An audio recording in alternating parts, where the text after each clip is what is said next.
Oi gente, eu sou a Jordana e hoje nós vamos falar de redes de condutos e rede ramificada. Então vamos lá, nessa aula a gente vai abordar definições, as normas, os tipos de rede, as condições de projeto e a vazão de distribuição para as redes de condutos. A gente vai falar também da rede ramificada, fazer definições e a análise delas. Definição. O que é uma rede de condutos? É um sistema de distribuição de água que vai englobar o seu reservatório, a tubulação, os acessórios para você fazer conexões entre tubulações, bombas e todas as outras coisas da rede. Vai possuir a finalidade de atender o consumo de uma região e deve seguir as condições sanitárias. Condições sanitárias é você não ter vazamento, para você não ter pontos de infiltração de fluidos contaminados, para você não ter, para não cair tipo animais, ter, enfim, essas coisas que são contra sanitárias, né? Atender vazões e pressões estabelecidas por norma. Essas são as normas para rede de condutos. Então, quando você for fazer um projeto, tem que ler todas elas para você ter certeza que você está indo em direção a todas as normas. Vamos lá. Uma rede, independente de qual tipo seja, ela possui os condutos principais, possui os troncos e os condutos secundários. Os troncos fazem a ligação entre trechos e os condutos secundários são os que vão levar realmente da sua tubulação do seu tronco até o destinatário final. Bom, pode ter dois tipos de rede, ramificada ou malhada. A gente vai falar deles, a gente vai fazer a diferenciação entre as duas ao longo da aula. Das condições de projeto, a gente tem que garantir uma carga de pressão dinâmica de no mínimo 15 MCA. O que é a pressão dinâmica? É a pressão que é a cota, você vai ter a cota piezométrica menos a perda de carga devido ao seu escoamento. Então, a pressão dinâmica, você lembra que é a pressão devido ao dinamismo do fluido, né? Devido ao seu escoamento. A pressão estática, máxima de 50 MCA. A pressão estática, o que é? É a pressão do nível do reservatório, do seu nível inicial, até o ponto mais baixo. É uma pressão puramente geométrica, por isso que é estático, né? Porque só depende dos pontos geométricos. E ela não pode ser maior que 50 MCA. Bom, se você tiver no seu projeto, fez lá as contas, e você teve uma pressão menor do que 15, o que você vai ter que fazer? Você vai ter que colocar uma bomba para garantir essa pressão mínima. E se por um acaso você tem uma pressão maior do que 50, aí você vai ter que colocar Bom, aí o problema é meio diferente, porque aí você vai ter que abaixar o nível do seu reservatório para atingir a pressão estática. Talvez tenha que colocar uma bomba, mas enfim, eu devaguei. Se você tem uma pressão máxima, uma pressão muito grande, que vai romper a sua tubulação, que a tubulação não aguenta, você vai ter que colocar uma válvula redutora de pressão, tá? Que é aí para a sua tubulação não romper. A rede tem que ser capaz de atender diversas demandas durante o dia. Você não pode deixar faltar água nunca. Então, como é que a gente vai fazer isso? A gente tem que saber a vazão, que é feita a partir de uma vazão de demanda. Beleza, mas como é que faz a vazão de demanda? Bom, existe uma vazão média, de consumo médio de uma população, que é definida pela quantidade de pessoas, ou seja, a população a ser atendida, e uma taxa de consumo per capita média da comunidade. Isso você vai encontrar em tabelas da cidade, algumas cidades têm isso definido, então você vai ter que ir atrás, pesquisar para saber qual que é essa taxa de consumo. E H é a hora de operação do seu sistema. Bom, mas isso é uma vazão média, certo? Considerando um consumo médio. Só que esse consumo médio, ele vai ter determinados dias que ele vai ser maior. Nos dias de verão, onde é mais quente, você tem que considerar que sua população vai consumir além da média, certo? E nesse dia não pode faltar água, né? Já pensou no dia mais quente faltar água? Não pode. E variação também ao longo do dia. Por exemplo, quando as pessoas chegam no trabalho, tem uma grande variação dos momentos, por exemplo, de noite. Então você também não pode deixar faltar água no momento de pico do dia. Então você vai usar um coeficiente chamado Q1 e outro Q2. Então a vazão do seu projeto é Q1 vezes Q2 vezes essa vazão média. Vamos falar agora da rede ramificada. Bom, uma rede ramificada, ela é uma rede em que geralmente atende uma população pequena, ela é geralmente usada para irrigação. E a característica dela é que você sempre sabe o sentido da vazão, porque sua vazão vai sair do reservatório e ela só pode seguir esse sentido. Por exemplo, aqui ela está saindo desse reservatório, ela só pode seguir esse caminho aqui, que está traçado aqui, não tem por onde você correr disso. Então você sempre sabe. Só que essa rede, por que ela é usada só para pequenas coisas? Porque ela é muito difícil de dar manutenção. Se você precisa fazer uma manutenção na sua tubulação, por exemplo, nesse ponto, você vai ter que cessar o fornecimento de água para todo mundo aqui. Ninguém vai receber água. Então já pensou, se for uma cidade grande, a cidade inteira vai ficar sem água? Não pode, né? Então é usada em pequenas regiões mesmo, que não vai ter um impacto tão grande alguns pontos ficarem sem água. Então vamos lá, mas quais são do que ela é feita, a rede ramificada? Ela tem uma rede principal, que vai do reservatório até o final da sua rede. Ela possui nós, que são os pontos onde você vai distribuir o sistema. O trecho é a região que compreende de um nó até uma ponta, ou então de um nó até outro nó. E pontas secas. Na rede, você vai consumir toda a sua vazão. Então, por exemplo, vai sair uma vazão de 10 aqui do reservatório, você vai consumir 10 litros por segundo na sua rede toda. Então, vai chegar aqui numa ponta seca, a vazão dele é zero. É o ponto final do trecho. Porque você não pode ter vazões sobrando aqui, tá? É uma característica da rede ramificada. Bom, então você vai ter uma distribuição das vazões ao longo dos seus trechos, né? Que é chamado de vazão, distribuição em marcha. É como se em cada comprimento do seu trecho você estivesse tirando uma certa vazão. Só que aí nisso o que acontece? Você vai ter o trecho montante. Ele vai estar com mais água, certo? Você vai caminhar 10 metros na sua tubulação e vai perder.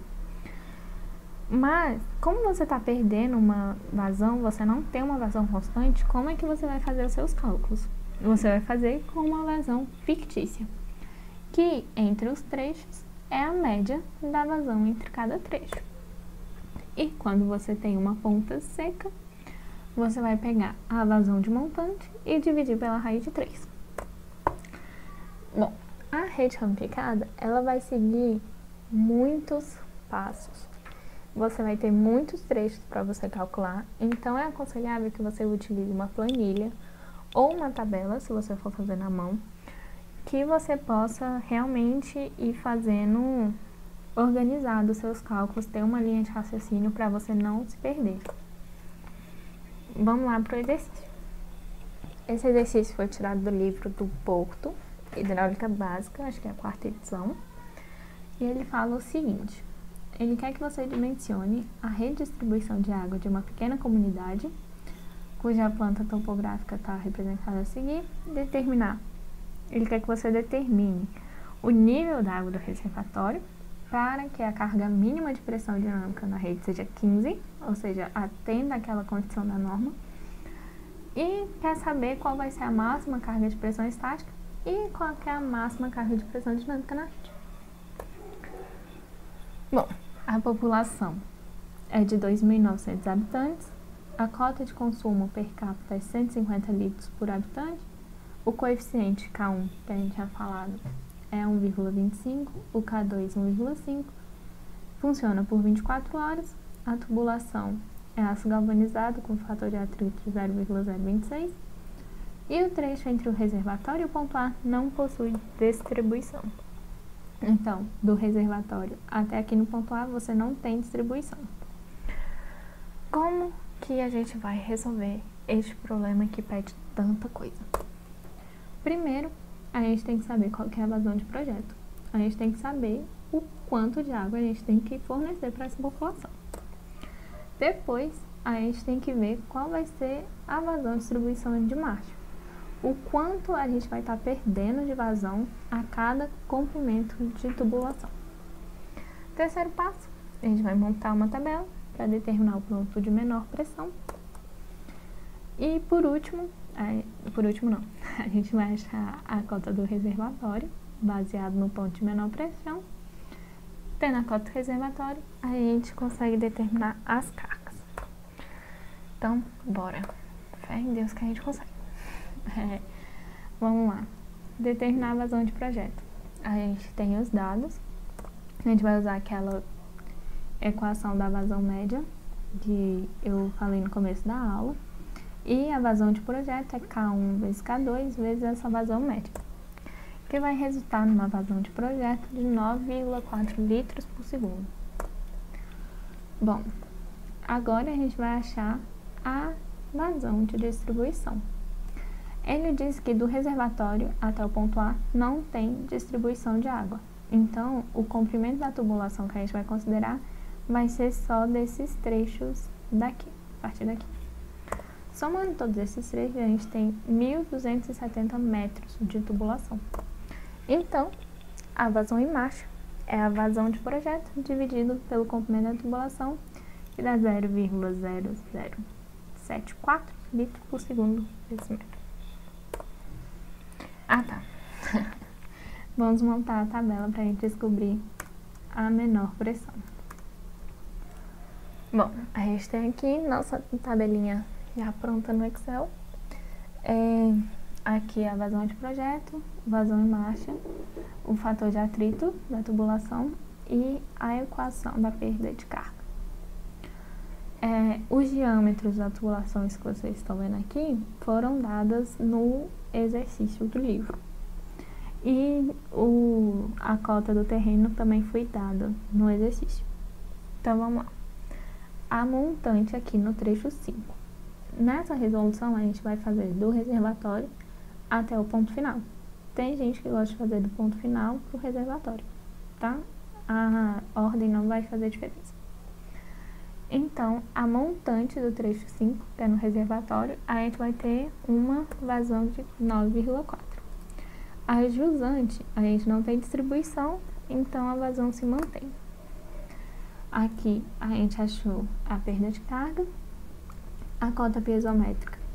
Como a gente não sabe o nível da água no reservatório, a gente vai falar que essa cota é 0, tá?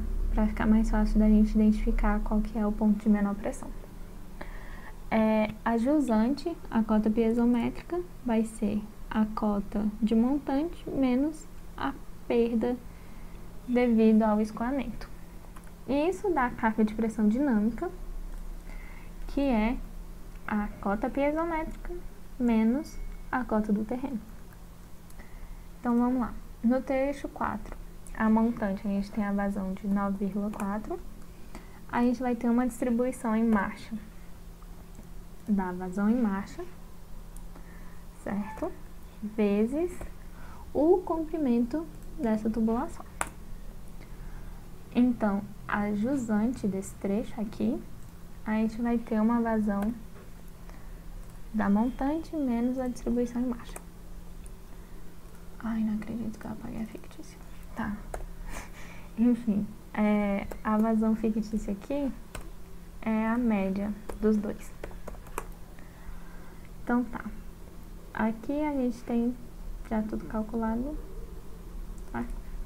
Agora aqui fazer a distribuição do trecho 4-1. A vazão na montante vai ser... Na jusante a gente tem uma ponta seca, então é 0. A distribuição em marcha para todo mundo vai ser igual, certo? Que é esse valor vezes a extensão. E a vazão a montante vai ser igual à distribuição em marcha, porque lembra que eu falei que você tem que consumir toda a vazão no trecho, por isso que ela é igual. A vazão fictícia é a montante dividido pela raiz de 3. Então, a gente tem essa vazão fictícia, tem tudo aqui, certo? Bom, vale lembrar que aqui, ó, a montante desse trecho é o mesmo da jusante do trecho 4. Então, a cota piezométrica do trecho, a montante vai ser igual à jusante do trecho 4, tá? Aqui no trecho 3, a montante, a gente tem 7 menos o que o trecho distribuiu para 4/1. Então, a vazão de gente, eu tenho muita dificuldade para falar esse nome. Vai ser a montante menos a marcha. E a fictícia é a média das duas. Certinho. Aqui, ó, a cota piezométrica, a montante, é o mesmo ponto da jusante do trecho 4. Então, aqui a referência é 3,55. De 3 para 3/1, a gente tem uma ponta seca. Então, a vazão aqui é essa. E a vazão fictícia segue o mesmo esquema da outra. Aí, aqui, a referência da cota piezométrica da montante é o mesmo da jusante do trecho 3. Então, menos 4,7. Tá? Aqui, de 3 até 2. 3/2. A gente também tem uma ponta seca. Então, a vazão é igual à de marcha. Aqui, a vazão fictícia é a mesma. Certo? Beleza? Tá certo. Aqui, perda de carga. Cota piezométrica. A referência é a jusante do trecho 3. Então, tá aqui, menos 4,7. Aqui, agora, trecho 2. No trecho 2, você tem a continuação do trecho 3, menos as perdas para distribuir de 3/1 para 3/2. Então, é a vazão de jusante de 3, menos 3/1, menos 3/2. A vazão aqui no final da rede é a de montante menos a de marcha. A fictícia é a média das duas. Beleza. Aí, a pressão de aqui no ponto de montante é a mesma da jusante do ponto 3. Então, menos 4,07. E aqui vai ser menos 4,07 menos a perda de carga.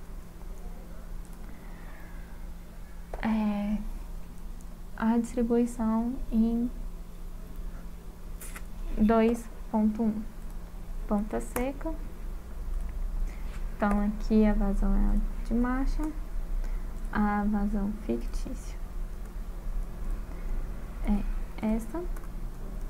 Aqui, a referência de montante, cota piezométrica de montante, é a mesma da jusante, do trecho 2. E no trecho 1, a gente tem que também é uma ponta seca, a vazão é igual a de marcha, a vazão fictícia é a de marcha dividido pela raiz de 3. Então, nós temos que a pressão de referência na montante desse trecho é a mesma referência da jusante do trecho 2. Então, tá certinho. Bom, agora a gente tinha colocado, né, carga de pressão para ir calculando aqui automático pra gente. A gente tem estas cargas de pressão. A gente tem que achar qual que é a menor delas. Vendo aqui, a menor delas é 116, que dá no trecho 4. Então, esse trecho é o que é problemático pra gente, tá? Que a gente tem que fazer com que a pressão aqui seja 15 MPa. Então, bora voltar pro exercício. A gente descobriu o ponto mínimo. Bom, o ponto com menor pressão deve ser 15, igual a gente falou. Adotando a cota do reservatório como x, a gente tem que x menos 116 tem que ser igual a 15. Então, o nível do reservatório tem que ser 131 metros. Com o nível do reservatório, a gente pode ver quais são as pressões máximas. A carga de pressão estática é o nível d'água do reservatório menos a menor cota topográfica. A menor cota... Eu vou voltar aqui para vocês não verem o resultado. A menor cota topográfica é em 85.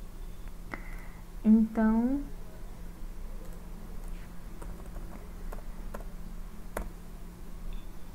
o nível do reservatório, 131 menos 85. A máxima carga de pressão estática, então, é igual a 46 MPa. A máxima carga de pressão dinâmica, a gente tem que ver qual foi a maior carga aqui. A maior carga de pressão aqui foi 89. Então, a maior carga de pressão dinâmica é o nível do reservatório, menos 89, que é igual a 41,83 metros. Bom, a gente achou qual que é a carga máxima e as pressões máximas. A gente tem que ver se a gente está atendendo às condições de projeto. O projeto deve garantir uma pressão dinâmica mínima de 15 MPa, então tá certo, e uma pressão estática máxima de 50 MPa. Nossa pressão estática é de 46, então tá passando, a gente tá dentro da norma. O que aconteceria se a pressão estática tivesse dado maior que 50? A gente ia ter que diminuir o nível d'água do nosso reservatório, só que isso ia causar uma pressão dinâmica menor que 15. Então, a gente ia ter que instalar uma bomba para garantir o atendimento dessa pressão. Então, tem que ter cuidado nisso daí. Muito obrigada, gente. Qualquer dúvida, podem mandar para o nosso e-mail, petchenkunb@gmail.com. Deixa seu like, compartilhe com seus colegas que estão no final do curso aí, já tá todo mundo desesperado, com medo de não passar.